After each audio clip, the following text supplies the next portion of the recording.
Patient frailty is always important for any patient at any stage of disease, particularly frontline. We do believe, that's the perhaps the most important time point where we can influence how we can successfully manage long-term disease control for patients.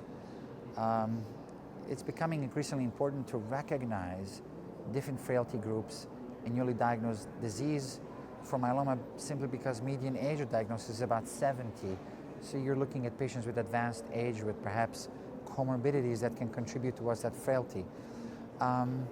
It's fair to say that a lot of the newer data that's come out does have a robust information on some of the frail subgroups, not all, but in my opinion, some of the new wave of designs in newly diagnosed space will certainly have to look at frailty as a subset category that's relevant.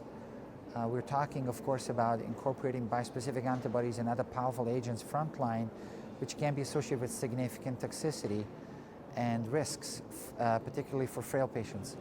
So in order for us to understand how to serve our patients in the most effective way, we'll have to have a very good understanding of what are the high-risk subgroups and what are the best regimens for those that are at high frailty versus those that are at low frailty. I'll also point out that among the two trials that have recently appended our transplant-ineligible or transplant-deferred space in myeloma, so IMERO's trial and CEPHEUS trial, they both have demonstrated about 10% treatment-related mortality. So that is not trivial. Those are significant numbers of patients that can experience death unless we are careful in how to select patients for these powerful multi-agent combinational therapies.